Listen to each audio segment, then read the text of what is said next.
Hey guys, so as promised, I decided to share some of my 2019 experiences with you, and also some of the valuable lessons I would have learned over a period of time. 2019 was an eventful year for me. Like, there were so many things that I experienced that I felt as though I was not in the mental space. I didn't have the mental capacity to take on many of the things that I experienced over 2019. But I made it and I am here. The beginning of January, well, I went into 2019 being ill. I was ill for the entire 2018, just constant chest pains, wondering what's going on. Did so many tests, been to so many doctors, only to find out that I was suffering from severe anxiety, and that was causing me to experience muscle spasms across my chest, my shoulders, and my back. Now, I had to then switch the focus a bit, because I now needed to focus on myself, and I needed to find a hobby, something that I loved, something that was relaxing. I needed to practice yoga just for the pain, and I needed to find a therapist. And those were the instructions from the doctor. Just when I was about to get started, my grandmom took ill, and I had to basically neglect my needs, neglect myself to serve her. She was a really bad diabetic, and just the entire situation, just in and out of the hospital, everything else was so stressful on me and my dad as well. I think also in January, although I was told to, find that thing to relax me, I took on another role, another challenge. When my boss approached me and she said, well, Shani, I have an offer for you. We were trying to fill this position for a while, and we think that you would be a great asset for it. We think you have the potential and what's not. I said yes. I said yes, although I had just taken a break from school because I couldn't handle it, but I said yes to a new job role, one that I was nowhere near qualified for. Also, I'm gonna note that this job was a secondment. So basically, my performance would determine whether I would move into a more permanent role or if I would continue my previous role, which I didn't want to. So January just started off really, really stressful for me, just trying to handle everything, teaching myself about the job, the different aspects of digital marketing, watching so many videos, doing short courses, just trying to get up to date, up to speed with, the market standards and what's not, dealing with my grandmother, dealing with myself and the pains and everything that I was experiencing. And it was so difficult. In March, my grandmother passed away. My anxiety got really, really, really bad. Like, it was just really bad to the point that sometimes I was unable to show up.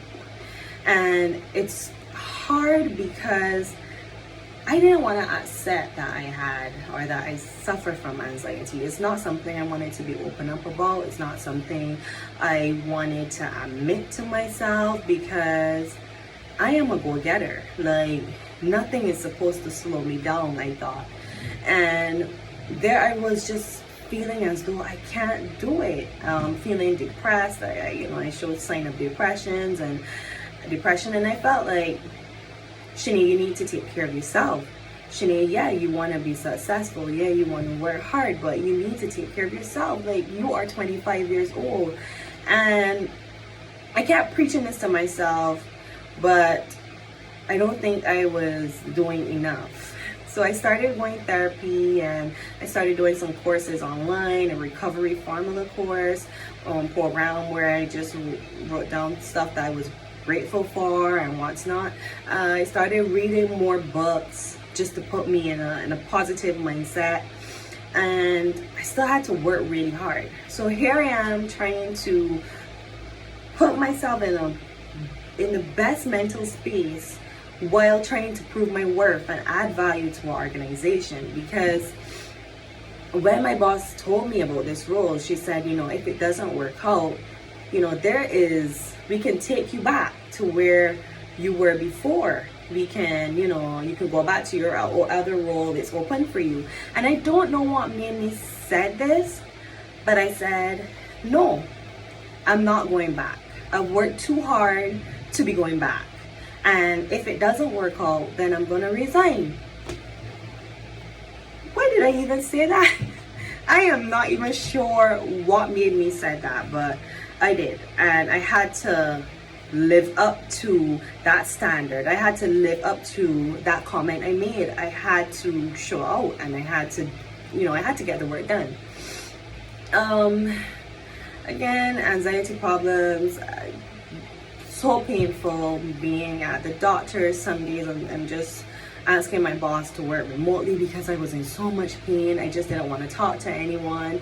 And I think the reason why I wanted to speak about this was, we see people going along and we see them posting pictures and they're laughing and they're happy. Or for me, my friends, I didn't really party anymore. I just stopped going out. I just didn't want to be around anyone. And, they said, oh, you're acting old. You have to get out. Why are you this? You're changing and stuff. But no one knew what I was going through unless I told them. And another part that was so difficult is that my parents, I had to keep explaining to them, I'm having an anxiety attack. I can't breathe, my chest. And why are you feeling this way? And my mom is like, you need to start stressing yourself. You need to. And I'm like, but if you think, if you think that I had control over that yet, that I would be here. And it felt more, they triggered me more than anything else because they just didn't understand what I was going through. And I think that was one of the hardest parts for me. Over 2019, that taught me so many lessons. It taught me to slow down and to just take care of myself. It taught me to practice self-care, and I then learned that self-care was not only the bath bombs and the facials and all those pretty things that I love, that self-care was boundaries. I needed to set some boundaries with myself. I needed to set some boundaries with my family. I needed to set some boundaries with my friends. Like, I needed to set boundaries. I needed to learn to say no to things. Even when it came to taking on more work. Yeah, I want to show out. Yeah, I want to excel. Yeah, I want to prove my worth. But I don't want to lose my sanity. And I mean, I just had to learn, like, true self-care. I had to take care of my mind, my body. And some days to this point, I still sometimes get a bit overwhelmed. I think that my body is to the point now that even though I'm able to control my thoughts, sometimes my body senses stress and the pain just starts. And that's something that I have to live with until I find some way to control it and snip it in the bud. But for now, I still go to physiotherapy. For now, I still have therapeutic tape across my back. For now, I still have to, do all these things to manage the pain while chasing my dreams. And I mean, there were so many different experiences I've had over the past year, and it will take a while for me to share all of them with you. But my most valuable lesson this year was to take care of my mental health. And I find that people want to be successful, and you often hear successful people don't sleep. You have to work really hard to accomplish certain goals. You have to sacrifice, you have to do this. And yes, I've made some sacrifices. I skipped going out to stack up. I did so many different things, but I don't want to not enjoy my life to a certain extent to then later on in life I say, okay, I have enough money to enjoy my life, but then I'm too tired or I'm too worn down to even enjoy my life.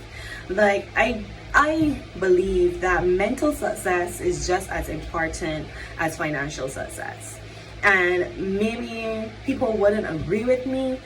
I think that I can work, let's say, early on mornings and come in early, probably have some downtime, and I think that I can, take care of myself and still chase my dreams.